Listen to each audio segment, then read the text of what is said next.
ये जान के आपको हैरानी होगी कि आज वो शार्क्स बहुत पॉपुलर हो गए हैं, बट उस समय हमें काफ़ी मुश्किल हुई थी शार्क्स को कन्विंस करने में, क्योंकि शूटिंग में काफ़ी वक्त जाता है, कोविड का समय था, लोग स्टूडियो नहीं जाना चाहते थे।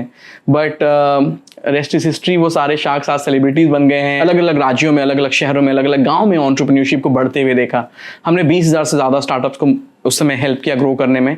और ये वो समय था जहाँ पे क्योंकि मैं इतना ट्रैवल करता था, मैं अलग अलग एंटरप्रेन्योर स्टूडेंट से मिलता था। तो आज तक मुझे मौका मिला है करीब 2 लाख से ज़्यादा एस्पायरिंग एंटरप्रेन्योर्स को ट्रेन करने का, 20,000 से ज़्यादा टीचर्स को ट्रेन करने का, 2,000 से ज़्यादा गवर्नमेंट ऑफिशियल्स को ट्रेन करने का एंटरप्रेन्योरशिप की फील्ड में।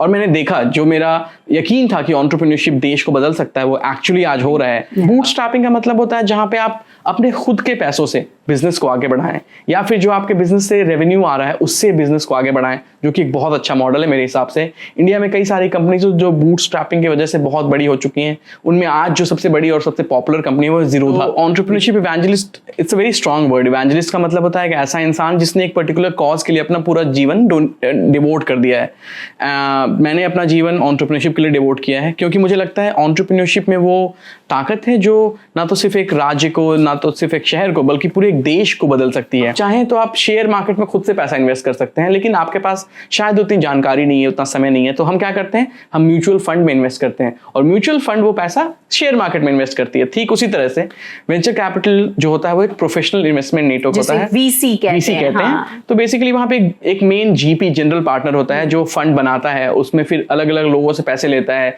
जो लोग पैसा इन्वेस्ट करते हैं उस फंड में, उसे हम एलपी कहते हैं, लिमिटेड पार्टनर। पूरा बचपन जो मेरा गुजरा है वो उस परिस्थिति में गुजरा है जहाँ पे हमारे गांव में शायद 2-3 महीने में एक बार बिजली आती थी। तो दिन में पढ़ाई करो, अगर शाम को पढ़ना है तो लैंप में पढ़ाई करो। स्टार्टअप का मूल मंत्र होता है इनोवेशन, कुछ ऐसा करना जो पहले एग्जिस्ट नहीं करता है, या जो एग्जिस्ट करता है उसको अच्छा बनाना।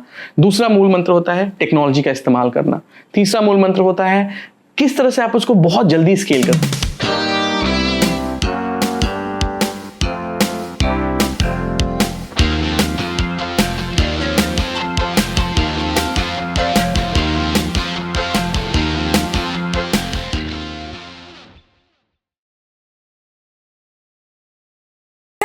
And welcome once again to GTRI Talk Show। ये पॉडकास्ट अगेन एक बहुत ही डिफरेंट और इंस्पायरिंग होगा, इसलिए क्योंकि आजकल बातें होती है किसकी? आजकल बातें होती हैं स्टार्टअप की। आप सोच रहे होंगे स्टार्टअप तो मतलब ये किसको लेकर के आ रही है? किसी ऐसे इंसान को जिसने स्टार्टअप में कोई कंपनी खोली है? नहीं दोस्तों, आज हम एक ऐसे व्यक्ति के साथ हैं जिन्होंने, आपने नाम सुना है शार्क टैंक? जी हाँ, इंडिया में शार्क टैंक के थिंक टैंक जो हैं, आज हम उनसे मिलने वाले हैं। हम एक क्यूरेटर जो है शार्क टैंक के, उनसे मिलने वाले हैं। हम उस इंसान से मिलने वाले हैं जो ऑरेटर भी है, अनेबलर भी है और एवेंजलिस्ट भी हैं। इन्हें कहा जाता है एंटरप्रेन्योर एवेंजलिस्ट। हम मिल रहे हैं रवि के रंजन से। Hi Ravi and welcome to our podcast. Thank you so much Vaishali, glad to be here. Same here. वैसे ये दिखने में बहुत सिंपल से लग रहे हैं, लेकिन है नहीं, बड़े ही चुलबुले से हैं। वैसे दोस्तों स्टार्टअप तक आएंगे, लेकिन उसके पहले हम इनकी जर्नी सुनते हैं, क्योंकि ये एक ऐसे राज्य से बिलोंग करते हैं, जब वो वहाँ पर थे तो नक्सल अफेक्टेड एरिया था वो, और वहाँ से आपका सफ़र as a curator of shark tank तो एक है, लेकिन एज अ एंटरप्रेन्योर एवेंजलिस्ट कैसे रहा? How you became that startup expert? In fact मेरे लिए भी काफ़ी इंस्पायरिंग स्टोरी है। जब मैं मुड़ के देखता हूँ तो लगता है शायद कोई फिक्शनल स्टोरी है, but actually I have had the chance to actually live that story. तो entrepreneurship evangelist, it's a very strong word. Evangelist का मतलब होता है कि ऐसा इंसान जिसने एक पर्टिकुलर कॉज के लिए अपना पूरा जीवन डिवोट कर दिया है। मैंने अपना जीवन एंटरप्रेन्योरशिप के लिए डिवोट किया है, क्योंकि मुझे लगता है एंटरप्रेन्योरशिप में वो ताकत है जो ना तो सिर्फ एक राज्य को, ना तो सिर्फ एक शहर को, बल्कि पूरे एक देश को बदल सकती है। और आप देख सकते हैं किस तरह से भारत आज दुनिया का तीसरा सबसे बड़ा स्टार्टअप इकोसिस्टम बन गया है। 116 से ज़्यादा यूनिकॉर्न, लाखों स्टार्टअप्स, हज़ारों इन्वेस्टर्स, और इसकी वजह से भारत जो पिछले 10 साल पहले टॉप 100 में भी नहीं था, सिर्फ 10 सालों के अंदर टॉप 3 में आ चुका है। In fact India is the 3rd largest ecosystem. But बात करते हैं थोड़ा पीछे जाते हैं। तो मेरा जन्म हुआ था झारखंड के एक बहुत छोटे से गांव जपला में, जो पलामू डिस्ट्रिक्ट के अंदर है। और वहाँ पे जब मैं बड़ा हो रहा था तो वो उस समय भारत का सबसे ज़्यादा नक्सल अफेक्टेड एरिया था। हर दिन बॉम्ब ब्लास्ट, चैलेंजेस देखने का मौका मिलता था। और ऐसा होता था कि अचानक से एक नोटिस आया कि कल मार्केट बंद है, तो सब कुछ बंद होता था। और पूरा बचपन जो मेरा गुजरा है वो उस परिस्थिति में गुजरा है जहाँ पे हमारे गाँव में शायद 2-3 महीने में एक बार बिजली आती थी। तो दिन में पढ़ाई करो, अगर शाम को पढ़ना है तो लैंप में पढ़ाई करो। स्कूल में हमारे इंफ्रास्ट्रक्चर के नाम पे एक ब्लैक बोर्ड था, क्योंकि बेंच और टेबल भी नहीं मिला करते थे। आज जब मैं अपने कजन्स और बाकी बच्चों को देखता हूँ कि वो AC इंटरनेशनल स्कूल में जाते हैं जहाँ पे स्विमिंग, हॉर्स राइडिंग और सारी फैसिलिटीज़ होती हैं, फिर भी वो बच्चे सोशल मीडिया पे डिस्ट्रैक्टेड हैं। और हमारे टाइम पे इंटरनेट नहीं था। इनफैक्ट फैमिली की फाइनेंशियल सिचुएशन भी इतनी अच्छी नहीं थी। मुझे ऐसा कोई साल याद नहीं है जब उस साल सारे बुक्स मिलते थे। कई बुक्स नहीं मिले हैं, दोस्तों से बोरो करके फोटोकॉपी करा के पढ़ना पड़ता था। बट मन में हमेशा क्यूरियोसिटी थी कि कुछ अलग करना है। क्या करना है पता नहीं था, क्योंकि उस समय इंटरनेट नहीं था जो आपको बता सके। आज इतने सारे ऑप्शंस अवेलेबल हैं ऑनलाइन, आपको मेंटोर्स मिलते हैं, इवेंट्स होते हैं भारत के अलग अलग देशों में, हिस्सों में। हमारे समय ऐसा कुछ भी नहीं होता था। बट फॉर्चुनेटली क्लास 11th में कुछ ऐसा हुआ जिसकी वजह से मुझे अपने स्कूल से निकाल दिया गया। और वो रिस्ट्रिक्शन ऐसा था कि मुझे किसी भी और स्कूल में एडमिशन नहीं मिला। तो मजबूरी में मुझे चंडीगढ़ जाना पड़ा मेरे मामा जी के पास, और वहाँ से मैंने प्राइवेट में पढ़ाई की। बट वो एक टर्निंग पॉइंट था मेरी लाइफ के लिए, जहाँ पे मैंने पहली बार मल्टीप्लेक्स देखा, मॉल देखा, मैकडॉनल्ड्स देखा, और मुझे लगा यार ये भी एक दुनिया है, ऐसा भी कुछ एग्जिस्ट करता है। और मुझे लगा कि चीज़ें बहुत तेज़ी से बदल रही हैं। तो मैंने सोचा कि मैं ऐसी कौन सी चीज़ सीख सकता हूँ जिसकी वजह से मैं जाके वापस अपने गाँव की परिस्थितियों को बदल सकूं। तो मुझे लगा उस समय कि अगर मैं जर्नलिज्म की पढ़ाई करूंगा तो चीज़ें बदल जाएंगी। मैंने जर्नलिज्म की पढ़ाई की, जर्नलिस्ट बन भी गया, ओनली टू रियलाइज़ कि अनफॉर्चुनेटली मीडिया जो देश को बदलने का एक बहुत स्ट्रॉन्ग माध्यम है, वो ऑलरेडी करप्ट हो चुका है। और कहीं ना कहीं मुझे लगा कि मैं इस इकोसिस्टम का पार्ट नहीं रह सकता। तो फिर से निराशा आ गई कि इतनी मेहनत करके यहाँ पहुँचे और ये तो आगे डेड एंड आ गया। But I am very fortunate and I think मैं इस बात में पूरी तरह से यकीन करता हूँ कि जो भी होता है अच्छे के लिए होता है। And destiny has something else for you. We can plan everything but then destiny happens, right. तो मुझे मौका मिला 2010 में भारत के स्टार्टअप इकोसिस्टम से जुड़ने का। और वो समय था जब भारत में स्टार्टअप बिल्कुल शुरू हो रहे थे। उस समय अगर आप एक स्टार्टअप फाउंडर हैं और आपकी शादी होने वाली है और आपने अपने इन लॉज को बता दिया तो शादी कैंसिल हो जाती थी, क्योंकि लोग सोचते हैं कि इसे जॉब नहीं मिली तो ये स्टार्टअप बन गया है, इसकी लाइफ के होने वाली है। बट काफ़ी इंटरेस्टिंग था। मुझे मौका मिला कई अच्छे लोगों से जुड़ने का। रितेश मेरे बहुत अच्छे दोस्त हैं, ओयो के फाउंडर, और भी कई सारी कंपनीज हैं। In fact people like Anupam Mittal of शादी.com and Sanjeev Bikhchandani, they all were able to mentor me and मुझे बहुत कुछ सीखने का मौका मिला। कई साल वहाँ काम किया मैंने, जो मेरी पहली अपॉर्चुनिटी थी। उसके बाद मैं हांगकॉन्ग चला गया, वहाँ पे कुछ टाइम एक इंटरनेशनल एंजल नेटवर्क के साथ काम किया। लेकिन फिर लगा कि नहीं, वापस आना है अपने देश और कुछ करना है। 2014 से 17 तक मुझे मौका मिला भारत के सबसे बड़े, इनफैक्ट उस समय वो दुनिया का सबसे बड़ा स्टार्टअप प्रोग्राम था 10,000 स्टार्टअप्स के नाम से, जो कि नास्कॉम एक NGO या नॉट फॉर प्रॉफिट संस्था है जो इंडिया में प्राइमरली IT इकोसिस्टम को प्रमोट करती है। और उन्होंने Google, Facebook, Amazon, Microsoft, Intel, Kotak और भारत सरकार के साथ मिलकर एक प्रोग्राम बनाया था और मुझे मौका मिला वो प्रोग्राम रन करने का। उस दौरान मैंने भारत के हर एक हिस्से में ट्रैवल किया और मैंने अलग अलग देशों, अलग अलग राज्यों में, अलग अलग शहरों में, अलग अलग गाँव में एंटरप्रेन्योरशिप को बढ़ते हुए देखा। हमने 20,000 से ज़्यादा स्टार्टअप्स को उस समय हेल्प किया ग्रो करने में। और ये वो समय था जहाँ पे क्योंकि मैं इतना ट्रैवल करता था, मैं अलग अलग एंटरप्रेन्योर स्टूडेंट से मिलता था। तो आज तक मुझे मौका मिला है करीब 2 लाख से ज़्यादा एस्पायरिंग एंटरप्रेन्योर्स को ट्रेन करने का, 20,000 से ज़्यादा टीचर्स को ट्रेन करने का, 2,000 से ज़्यादा गवर्नमेंट ऑफिशियल्स को ट्रेन करने का एंटरप्रेन्योरशिप की फील्ड में। और मैंने देखा, जो मेरा यकीन था कि एंटरप्रेन्योरशिप देश को बदल सकता है, वो एक्चुअली आज हो रहा है। भारत की जो अर्थव्यवस्था है, जिसको हम $5 ट्रिलियन की तरफ ले जाना चाहते हैं, हमारे प्रधानमंत्री जी का ये विजन है, उसमें स्टार्टअप एक सबसे बड़ा कॉन्ट्रीब्यूटिंग फैक्टर है। और आप उसके हिस्से भी रहे हैं रिसेंटली, राइट? जी, तो उसका मुझे मौका मिला। भारत सरकार एक नई पॉलिसी बना रही थी, तो हमने उस पर काफ़ी मदद की और हमने अपने इनपुट्स दिए हैं, जिसको आज स्टार्टअप इंडिया पॉलिसी के नाम से जाना जाता है। ये नास्कॉम के दौरान मुझे मौका मिला था। उसके अलावा भी मैंने कई अलग अलग संस्थाओं के साथ मिलकर पब्लिक पॉलिसी, पब्लिक एडवोकेसी, खास करके स्टार्टअप के फील्ड में काम किया है। तो हाँ, काफ़ी इंटरेस्टिंग सफ़र था वहाँ तक का। 2020 में कोविड के दौरान जब हम सब घर बैठ के अलग अलग रेसिपीज़ बना रहे थे, मेरे पास एक नया ऑप्शन आया, एक नया मौका आया इनफैक्ट, जो मौका था शार्क टैंक शो को डिज़ाइन करने का। शार्क टैंक ऑलरेडी एक बहुत बड़ा फॉर्मेट है यूएस में, शुरू हुआ था जापान में टाइगर्स ऑफ मनी के नाम से, फिर वो यूके गया ड्रैगन्स डेन के नाम से, फिर वो यूएस गया शार्क टैंक के नाम से, और वो प्रोग्राम 2020 में सोनी प्लान कर रही थी यहाँ पे बनाने का। तो मुझे मौका मिला उस प्रोग्राम का क्यूरेटर और बिजनेस एडवाइज़र बनने का, जहाँ पे सोनी की टीम के साथ मिलकर हमने बहुत मज़ा किया, बहुत मस्ती की हमने, बहुत सारे लोगों से मिले और उनको कन्विंस किया कि कैसे वो शार्क बन सकते हैं। In fact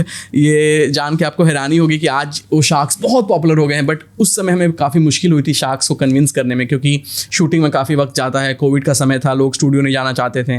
but rest is history, वो सारे शार्क्स आज सेलिब्रिटीज़ बन गए हैं, काफ़ी अच्छे दोस्त तो हैं मेरे। कौन सा पहला शार्क था जिसको आपने टैप किया था? सबसे पहले शार्क मेरे काफ़ी अच्छे मित्र हैं, अश्नीर ग्रोवर। अश्नीर ग्रोवर की कंपनी थी भारत पे, जिसमें हमने इन्वेस्ट भी किया था। ऑलवेज वो काफ़ी मतलब टॉकेटिव रहे हैं शो में एग्जैक्टली। मेरे लिए बहुत सरप्राइजिंग था जब मैंने पहला शूटिंग देखा शो का। आई वाज सरप्राइज्ड कि अश्नीर इतना बात कर रहे हैं, क्योंकि अश्नीर से आप जब मिलेंगे वो बोलते नहीं है, वो हार्डली कुछ शब्द बोलते हैं, बहुत ही गंभीर इंसान है। But again he also realized कि ये एक टीवी शो है और लोग आपको जब तक आप बात नहीं करेंगे आपको सुनेंगे नहीं। कई लोगों को हमने अप्रोच किया, बट शार्क, अश्नीर, अमन, विनीता, ये सारे लोग आए थे। Again destiny has its role. We reached out to a lot of people, I can not take their names, but I can only imagine कि वो शो कैसा होता अगर वो लोग आते हैं या जैसे वो नहीं आए हैं। तो बट काफ़ी अच्छा एक्सपीरियंस था वो शार्क टैंक का एक्सपीरियंस। अभी तो मैं उससे जुड़ा नहीं हूँ, बट मुझे इस बात की काफ़ी खुशी होती है कि ये शो आज भारत के गाँव में और चप्पे चप्पे में एंटरप्रेन्योरशिप को मेन स्ट्रीम बना रहा है। It's helping startups to understand, हम लोग भी देखते हैं। उससे भी ज़्यादा ये है कि वो सोसाइटी का परसेप्शन बदलने की कोशिश कर रहा है। आज गांव में लोग इस बारे में बात करते हैं, वैल्यूएशन क्या होती है, इक्विटी कैसे होती है। मैंने कई सारे दोस्तों से सुना है कि उनके ग्रैंड मदर, उनके ग्रैंड फादर इस बारे में बात करते हैं, उनके पेरेंट्स बोलते हैं। कुछ साल पहले ऐसा था कि यार तुम्हारी प्लेसमेंट अच्छी क्यों नहीं हो रही है, आज डिस्कशन होता है कि तुम सीरीज ए क्यों नहीं रेज कर रहे हो। तो आई थिंक चीज़ें बदल रही हैं। और अच्छा, लेकिन ये सारे जो टर्म्स होते हैं, स्टार्टअप्स के बहुत सारे टर्म्स होते हैं, तो जिस तरीके से एंजल इन्वेस्टर्स बोलते हैं या कैपिटलिस्ट, मतलब कैपिटल इन्वेस्टर, हाँ, वेंचर कैपिटलिस्ट बोलते हैं, या इवन दे say कि there are many such other terms, so how it is differentiated in this terms कि मतलब एक एंजल इन्वेस्टर क्या होता है, वेंचर कैपिटलिस्ट क्या होता है, लोन क्या होती है, ये इनमें फ़र्क क्या होता है? बिल्कुल, काफ़ी अच्छा सवाल है। सबसे पहले तो हमें बिजनेस और स्टार्टअप में अंतर समझना पड़ेगा। बिजनेस पिछले हज़ारों साल से लोग करते आ रहे हैं, उसमें कुछ भी नया नहीं है। बिजनेस का सिंपल फंडा है, आप कोई प्रोडक्ट या सर्विस बनाते हैं, उसे आप लोगों को बेचते हैं और उसके बदले में आपको पैसे मिलते हैं। बिजनेस का मूल मंत्र होता है मुनाफा। स्टार्टअप का मूल मंत्र होता है इनोवेशन, कुछ ऐसा करना जो पहले एग्जिस्ट नहीं करता है या जो एग्जिस्ट करता है उसको अच्छा बनाना। दूसरा मूल मंत्र होता है टेक्नोलॉजी का इस्तेमाल करना। तीसरा मूल मंत्र होता है किस तरह से आप उसको बहुत जल्दी स्केल कर सकें। इसके मैं 2 उदाहरण देता हूँ। भारत में कई सालों से टैक्सी सर्विसेज होती हैं, तो आपको याद होगा हम जब छोटे थे तो अगर स्टेशन जाना है तो पापा रात को ही टैक्सी स्टैंड पे जाके या किसी रिलेटिव को फ़ोन करते थे कि कल हमें टैक्सी चाहिए, और वो टैक्सी आपको मिल जाती थी। बहुत मुश्किल था कि आपको फिक्स समय पे फिक्स लोकेशन पर टैक्सी नहीं मिलती थी।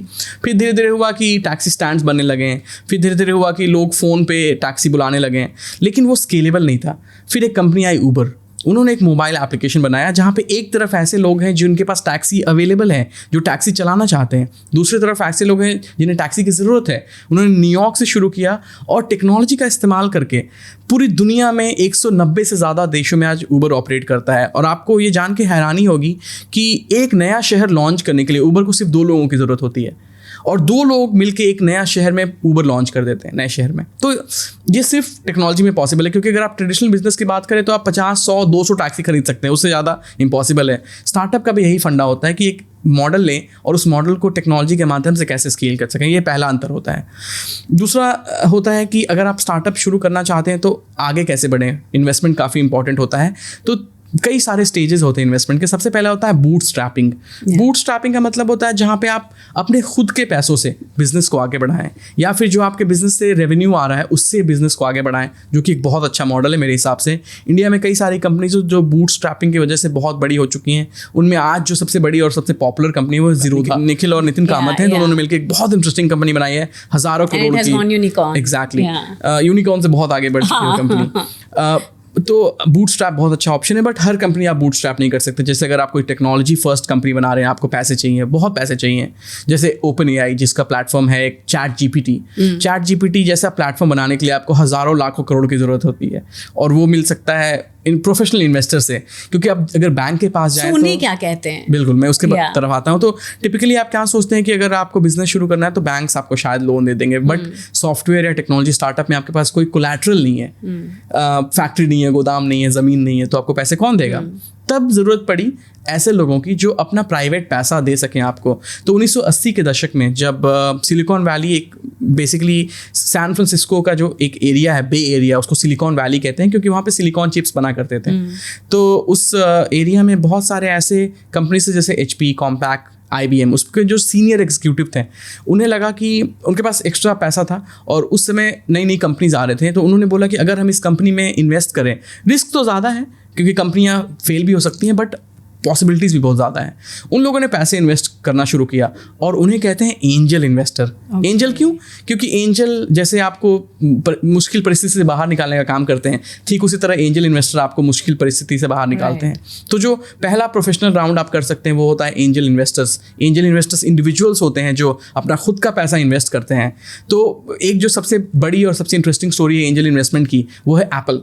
तो एप्पल ने एंजल इन्वेस्टर्स के माध्यम से पैसा रेज किया और धीरे धीरे धीरे आज वो दुनिया की इतनी बड़ी कंपनीज बन चुके हैं, एनवीडिया और भी बहुत सारी कंपनीज हैं।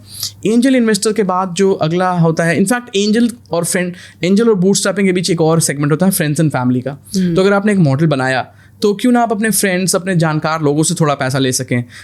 कई सारे देशों में होता है, इंडिया में भी अब होने लगा है, जो अगर लोग आपको जानते हैं तो आपको हिचकिचाएंगे नहीं पैसा देने में। तो फ्रेंड्स एंड फैमिली भी एक राउंड होता है जहाँ पे आपके नज़दीकी लोग आपको पैसे दे सकते हैं। तीसरा होता है एंजल इन्वेस्टमेंट जिसके बारे में हमने बात की। चौथा होता है वेंचर कैपिटल।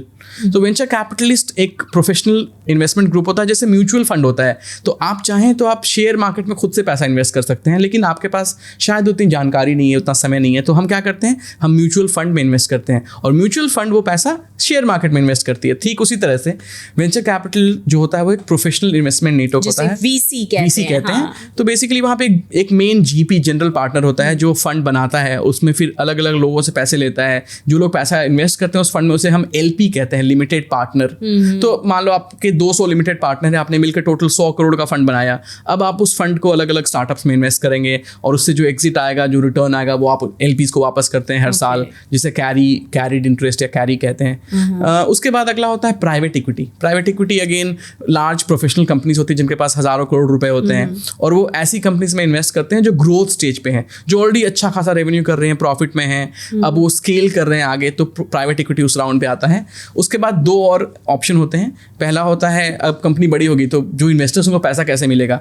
एक होता है IPO, जहाँ पे आप किसी भी शेयर मार्केट में, स्टॉक एक्सचेंज पे अपने कंपनी को रजिस्टर करें ताकि वो कंपनी प्राइवेट से पब्लिक बन जाए और आपके इन्वेस्टर्स को एग्जिट मिल सके। दूसरा होता है एक्विजिशन। तो आपने एक बड़ी कंपनी बनाई, अब उसको एक बड़ा ब्रांड एक्वायर कर लेगा। जैसे रिसेंटली कैरेट लेन जो कंपनी है उसको टाटा ने एक्वायर किया काफ़ी बड़े कीमत पे। तो ये पूरा एक साइकिल होता है स्टार्टअप की इन्वेस्टमेंट जर्नी का। एंड ये बहुत ज़रूरी है आप लोगों के लिए जानना कि एक स्टार्टअप ऐसे ही स्टार्टअप नहीं बन जाता है, there is lot more thing involve. और जब आप एक प्रोफेशनल लेवल पर जब फंड लेने के लिए जाते हो तो it's not an easy task. बिल्कुल, क्योंकि जो इवन VCs होते हैं, इवन जो भी इन्वेस्ट करता है, अगर आप उसमें चले जाते हैं, VC फंडिंग से जब आप आगे चले जाते हैं तो उसके बाद बहुत ग्रिलिंग होता है आपका, ऐसे ही पैसे निकलते नहीं। 1000 स्टार्टअप अगर पिच करते हैं VC को तो शायद एक को इन्वेस्टमेंट मिलती है, बहुत मुश्किल है। इनफैक्ट VC इंडस्ट्री में selection rate is less than 0.8%। Absolutely. हमने बीच में बात की यूनिकॉर्न की। ये यूनिकॉर्न स्टार्टअप क्या होता है, मतलब क्यों इसे बोला जाता है यूनिकॉर्न? तो जैसे यूनिकॉर्न आप जानते हैं, यूनिकॉर्न एक मिथिकल क्रीचर है जो एग्जिस्ट नहीं करता। स्टार्टअप इंडस्ट्री में अलग अलग टर्मिनोलॉजीज यूज़ किए जाते हैं। तो यूनिकॉर्न बेसिकली एक ऐसी प्राइवेट लिमिटेड कंपनी होती है या प्राइवेट कंपनी होती है जिसकी वैल्यूएशन $1 बिलियन या उससे ज़्यादा होती है। $1 बिलियन मतलब करीब 8,500 करोड़ रुपए। तो आपकी कंपनी की वैल्यूएशन जिस दिन 8,000 करोड़ मतलब 1 बिलियन से ज़्यादा हो जाएगी, आपको यूनिकॉर्न कहा जाता है। जिस दिन आपकी कंपनी की वैल्यू $10 बिलियन से ज़्यादा हो जाती है तब उसको डेकाकॉर्न कहा जाता है। सो ये टर्म्स जानना बहुत ज़रूरी है। अच्छा, इसमें चर्न बोलते हैं, एग्जिट स्ट्रेटजी बोलते हैं, ये क्या होता है? चर्न बेसिकली हर महीने आप कितना पैसा बर्न कर रहे हैं, अपने स्टार्टअप को आगे बढ़ाने के लिए? आपकी सैलरीज, आपका रेवेन्यू मार्जिन कितना है, आपका ऑपरेशन कॉस्ट कितना है, आपका ओवरहेड कितना है, तो ये सारी चीज़ें आपका चर्न है। जितना ज़्यादा आपका चर्न होगा वो अच्छा नहीं है, कम आपका चर्न कम होना चाहिए। मतलब आप कम से कम, फॉर एग्जांपल कई कंपनीज हैं आज इंडिया में या दुनिया में जो कस्टमर को एक्वायर करने में बहुत ज़्यादा पैसा खर्च करती हैं, जिसे हम CAC CAC या कस्टमर एक्विजिशन कॉस्ट कहते हैं। फॉर एग्जांपल ऐसी कंपनीज है भारत में जो एक कस्टमर को एक्वायर करने के लिए 200 रुपये खर्च करती हैं, लेकिन वो कस्टमर शायद वो 100 रुपये का प्रोडक्ट भी ना खरीदे, तो वो आपके लिए एक बहुत ही महंगा सौदा होगा। अगर आपने एक ऐसा प्रोडक्ट बनाया जो ऑर्गेनिकली बहुत जल्दी से वायरल हो सके, लोग उसको यूज़ करने लगे, तो वो अच्छा मॉडल होता है, बजाय उसमें जहाँ पे आप कस्टमर को बहुत ज़्यादा पैसे खर्च करके अपने पास बुला रहे हैं। इसका सबसे अच्छा उदाहरण है ChatGPT, जो एक AI सॉफ्टवेयर है। ChatGPT को 0 से मिलियन तक जाने में मुश्किल से कुछ दिनों का समय लगा था, जबकि टेलीफोन को 0 से मिलियन जाने में कई साल का समय लगा था, क्योंकि ये प्रोडक्ट इतना इनोवेटिव है। और आज सोशल मीडिया के माध्यम से वर्ड ऑफ माउथ इतनी जल्दी फैलता है कि कोई चीज़ सुबह रिलीज़ होती है इंस्टाग्राम पे और शाम तक वायरल हो जाती है। तो ये अपॉर्चुनिटी है स्टार्टअप्स के सामने कि आप कैसे कस्टमर एक्विजिशन कॉस्ट को कम कर सकें। चर्न को कम करने का बहुत अच्छा तरीका होता है कि आपका ओवरहेड ज़्यादा ना हो। फॉर एग्जाम्पल आज व्हाट्सएप एक बहुत इंटरेस्टिंग कंपनी है। व्हाट्सएप जब बन रही थी, जब बड़ी हो रही थी, तो व्हाट्सएप की टीम में 10 से भी कम लोग थे जब वो स्केल करना शुरू किया। और व्हाट्सएप जब फेसबुक ने उसको एक्वायर किया $19 बिलियन, मतलब करीब 1.5 लाख करोड़ रुपए में, उस समय उसमें 100 से भी कम एम्प्लॉय काम करते थे। हमारे देश में तो HR में उससे ज़्यादा लोग होते हैं। Well, अब हम आते हैं, because I am a travel influencer, तो मैं ये कहना चाहती हूँ, क्या आजकल social media is in a boom, everybody need social media, even आपको चाहिए, सबको चाहिए, सेलिब्रिटीज़ कोई भी, किसी को भी चाहिए, चाहे मूवी में कोई है, पॉलिटिशियंस है, या in any firm they are. तो इनका क्या स्टार्टअप में कोई रोल हो सकता है, लाइक इन्फ्लुएंसर्स का? बिल्कुल। How they can become a startup? Like क्या वो जाकर के बोले कि मेरा YouTube में इतना फॉलोअर्स है, 1 मिलियन फॉलोअर्स हैं, so can I be a startup? तो वो किस तरीके से स्टार्टअप हो सकता है? सो बेसिकली आप इन्फ्लुएंसर रहेंगे, दैट्स अनदर बिजनेस। वो स्टार्टअप नहीं कहलाता मिलते हैं, उसमें बहुत सारी चीज़ें होती हैं, बट कई सारे ऐसे सोशल मीडिया इन्फ्लुएंसर्स हैं जिन्होंने एक्चुअल में स्टार्टअप बनाए हैं और बहुत इंटरेस्टिंग बनाए। मैं आपको कुछ उदाहरण देता हूँ। तो सबसे पहले तो स्टार्टअप्स और इन्फ्लुएंसर दोनों एक दूसरे के लिए बहुत ज़रूरी हैं।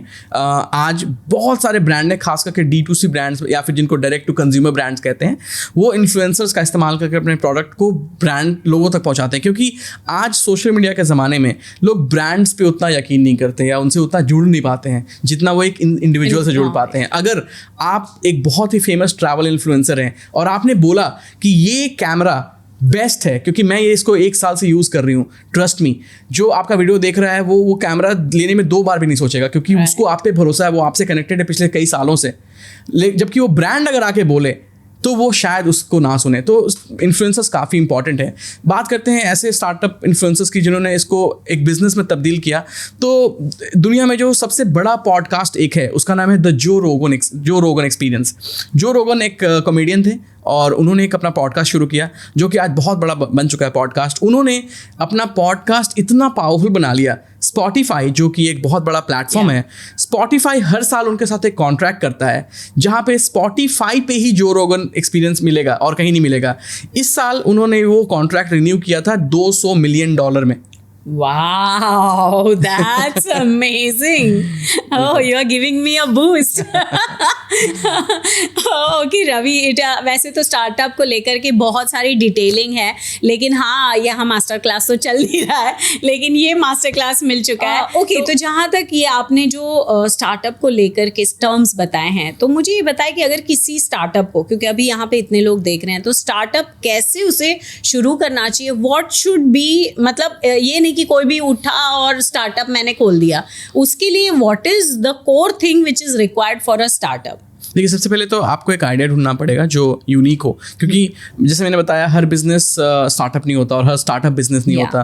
नहीं, एक्चुअली हर स्टार्टअप बिजनेस होता है, बट हर बिजनेस स्टार्टअप नहीं होता। तो आपको एक यूनिक आइडिया ढूंढना पड़ेगा, उसके बाद आपको एक टीम इकट्ठा करनी पड़ेगी, उसके बाद आप उसको उस प्रॉब्लम के सोल्यूशन ढूंढने लगे, उसके बाद आप उसको स्केल करना शुरू करें, कस्टमर एक्वायर करना शुरू करें। ये एक सिंपल टिपिकल जर्नी है। बहुत सारे ऑनलाइन वीडियोस टूल्स अवेलेबल हैं जो आप देख सकते हैं, बट मोटी मोटी बात यह है कि आपने एक अच्छा यूनिक आइडिया ढूंढा और उसको आप अगले लेवल तक लेके जा सकें, फिर वो जर्नी शुरू होती है। इस जर्नी में पैसों की भी ज़रूरत पड़ती है, तो मेरे हिसाब से सबसे अच्छा तरीका होगा कि शुरुआत के कुछ समय तक अपना पैसा खुद का लगाएं। अगर आपके पास उतने पैसे नहीं है तो मेरे ख्याल से शायद आपको पैसे पहले इकट्ठा करने चाहिए, जॉब करिए या फिर कहीं और करिए, क्योंकि स्टार्टअप में एक्चुअल प्रॉफिट आने में थोड़ा समय लगेगा। तो आप ये ना सोचें कि स्टार्टअप शुरू किया अगले दिन से पैसे की बारिश शुरू हो गई। मार्जिनल टाइम कुछ फिक्स नहीं है, एनीबॉडी कैन 2 साल भी लग सकते हैं, 3 साल भी लग सकते हैं, 2 महीने में भी प्रॉफिट आ सकता है, 2 दिन में भी प्रॉफिट आ सकता है। तो ये एग्जिट स्ट्रेटेजी क्या होती है? तो बेसिकली जब आप प्रोफेशनल इन्वेस्टर से पैसा रेज करते हैं, उनको अपने पैसे के इन्वेस्टमेंट के बदले में रिटर्न चाहिए, और उनको रिटर्न 10% 12% नहीं चाहिए, उनको रिटर्न चाहिए 100 गुना, 200 गुना। हमारे कई सारे ऐसे स्टार्टअप हैं जहां पे हमने इन्वेस्ट किया था, हमें 200 गुना तक रिटर्न मिला है। तो मतलब अगर आपने 1 करोड़ रुपए इन्वेस्ट किए तो आपको 200 करोड़ रुपए वापस मिलेंगे। तो स्टार्टअप जब ग्रो करने लगते हैं उस समय इन्वेस्टर्स पूछते हैं उनसे कि आपकी एग्जिट स्ट्रैटेजी क्या है, मतलब हमें आप कैसे एग्जिट देंगे, हमें हमारे पैसों को रिटर्न कैसे करेंगे। तो उसके 2 बड़े उदाहरण हैं, एक है आईपीओ जो मैंने बताया, और दूसरा होता है एक्विजिशन या मर्जर, जहाँ पे आप एक बड़ी कंपनी के साथ एक्वायर हो जाएं, वो आपको एक्वायर कर लें, तो उसमें आपके इन्वेस्टर्स को एग्जिट मिल सकता है। या फिर जो छोटे स्टेज पे इन्वेस्टर्स आते हैं, अर्ली स्टेज पे इन्वेस्टर्स जैसे फ्रेंड्स एंड फैमिली और एंजल, जब बड़ा वीसी फंड आएगा उस समय छोटे जो भी इन्वेस्टर्स हैं उनको एग्जिट मिल जाता है वीसी फंड की तरफ से। Thank you so much Ravi, it was a quite insightful. और दोस्तों, मुझे लगता है कि आप लोगों को इतना तो समझ में आ गया कि स्टार्टअप के आइडियाज़ आपके बहुत अच्छे होते हैं, लेकिन सिर्फ आइडियाज से काम नहीं चलता है, एग्जीक्यूशन करना पड़ता है। तो किसी भी चीज़ में आप अगर मूव कर रहे हैं तो execution is very much must, और उसके बाद उसके टेक्निकल एस्पेक्ट्स और क्या क्या इंपॉर्टेंट चीज़ है। नॉट टू क्विट और to quit is also your choice, लेकिन राइट डिसीजन लेना बहुत ज़रूरी होता है। सो वैसे तो लाइफ में राइट और रॉन्ग कुछ नहीं होता है, life is too short, startup. Thank you so much. ये भी स्लोगन दिया गया है रवि का ही, मैंने चुराया उसके विकिपीडिया से। Anyway, so thank you so much Ravi for giving your time. I know बहुत ही लिमिटेड टाइम है, अभी उनकी फ्लाइट भी है और उन्हें भागना है। So thank you so much, and it was really good having a discussion on this startup. Thank you so much. और ये एक स्टार्टअप के लिए बहुत ही इंस्पायरिंग होगा, और मैं कहती हूँ आपको कि आप रवि रंजन जी को फॉलो कीजिएगा, आपको बहुत ज़्यादा नॉलेज मिलेगी इससे। और इसी के साथ ही GTRI टॉक शो से राइट नाउ बाय बाय।